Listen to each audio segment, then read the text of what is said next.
Hello, and welcome to Question in a Bottle.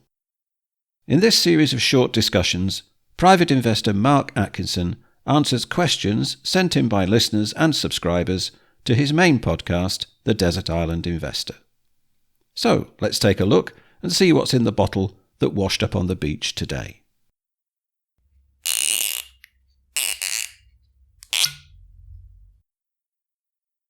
Right, Paul, with a question from our good friend Jim Doherty. Interested to know what you think of the general markets now. It's at times like this when a few reassuring words from Terry Smith would be welcome. It's hard not to panic. My hope is that the tariffs imposed are just a starting negotiating tool, which will all hopefully be lowered or negated completely. Cheers, Jim. So this is on the back of the Trump tariffs before being postponed and subsequent market bounce. Firstly, one thing I do not do is panic, and indeed panic is the worst thing you can do under these circumstances. If we look at the definition of panic, it says sudden uncontrollable fear or anxiety, often causing wildly unthinking behaviour. So this is hardly likely to help the cause. I've said this before, I think I'm at my best when markets are tanking. I'm able to keep a clear head, and experience has taught me that these events occur and to expect them. We know they come, they take different incarnations, and despite knowing that they come, we never know their exact timing. So, they're not an uncommon event. I found an article by Charles Schwab from February 2022, and it's referring to the S&P 500, and it said that across the previous 20 years, there'd been a pullback of more than 10%, 10 times, with the average being 15%. So rather than glass half empty, my half full attitude in this area welcomes the opportunity to top up a holding at what I might consider an oversold position. I'm fortunate that I've got patient money and that my available resources significantly cover on a multiple the lifestyle that I've chosen for myself. And all investing conversations seem to somehow come back to Warren Buffett and ask, what percentage decline in his personal wealth would it take to affect his day-to-day lifestyle? Without exaggeration, it's probably way, way north of 99%.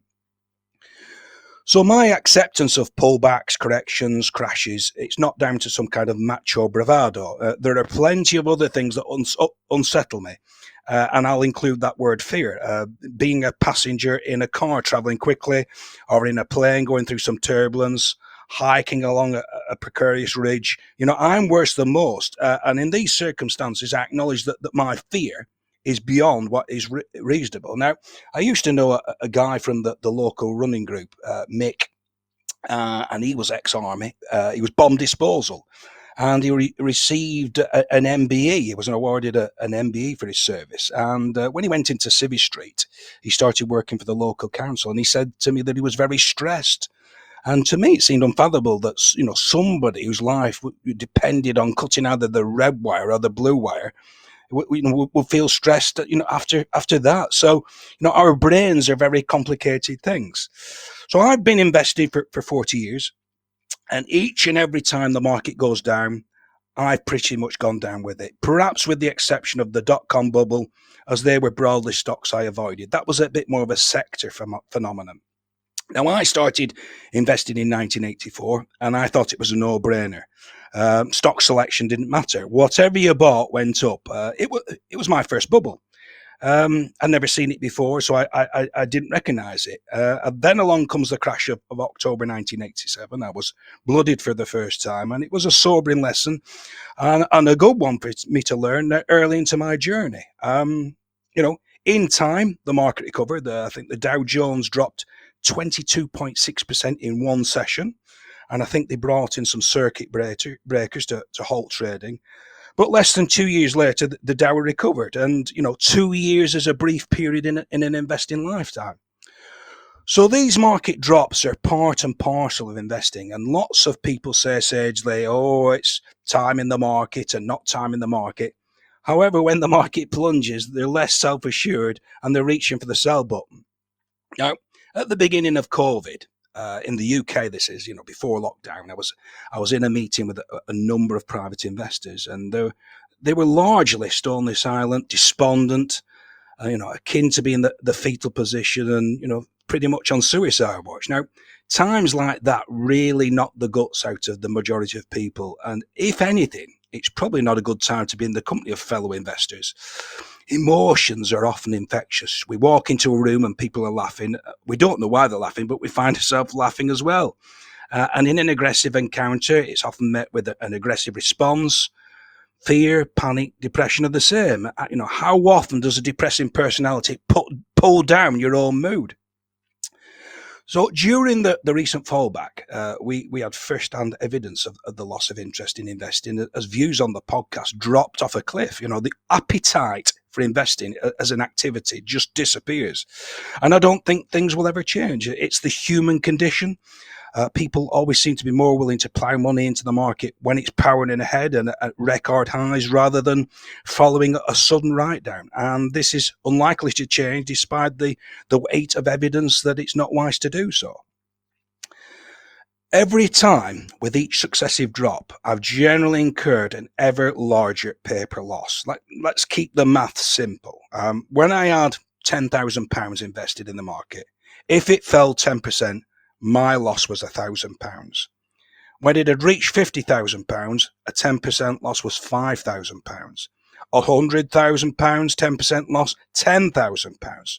So I'm really looking forward to the day where I can boast that a 10% drop has resulted in me being 5 million down, as that means that I will be at the £50 million mark. It's a nice problem to have. Each time a drop comes, I'm happy if it was more than the last time. So I've used some data that I found on Morningstar, and I could have chosen a better index, say the S&P 500, which returned 11.4% over the same period. But most of our audience will be more familiar with the FTSE 100. So we're looking at a time span of the FTSE from January 1986 to December 2023. And with dividends reinvested, the annual return average would have been 8.6% over that 38-year period. So let's say investor A, Linda, she's invested an initial £10,000 and never touched it. Over those 38 years, the price rises and drops with all those added worries and fears, but in the end of that period has grown to £229,897 and 3p. Now, investor B, Derek, he invests his £10,000 in cash, and he's never had any of those concerns that Linda has.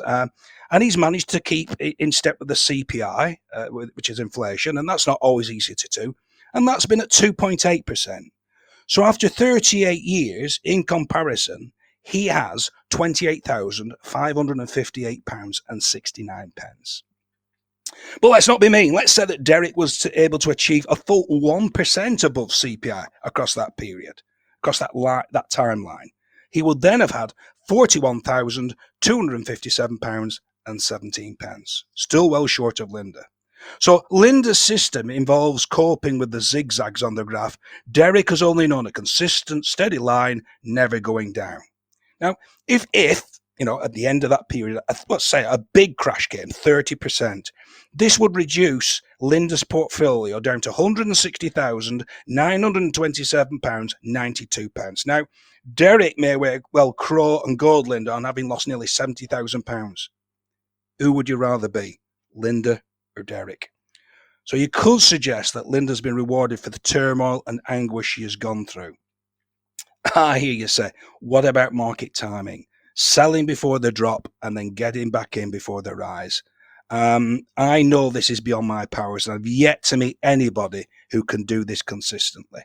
In recent events, we'll have had those that have run out of nerve due to the tariffs, bailed out, crystallized that paper loss, and then the very next day on the news that the tariffs have been postponed, so they're scrambling to get back in. Throw into the pot spread, stamp duty, dealing costs. It's a surefire way to lose money. On top of that, it probably involves heavy hours shackled to a computer screen. I have far more productive and fun things to do. So returning back to that investor group and COVID, this was all new and we really didn't know the enormity of what was involved. And I remember saying that the value of your portfolio might be the least of your worries. I'm sure if scientists advised with certainty that a meteor was heading to Earth of such a scale that it was guaranteed to wipe out the whole of humanity, there would be those spending their last precious hours with their loved ones, others sipping their favourite malt, and others looking at a computer screen lamenting that the shares were tanking. So probably being marooned on this desert island is the best thing during situations like this, being both unaware of events unfolding and also prohibited from acting on them and tampering with that portfolio. I hope that these thoughts are of some little comfort, Jim. Stay the course.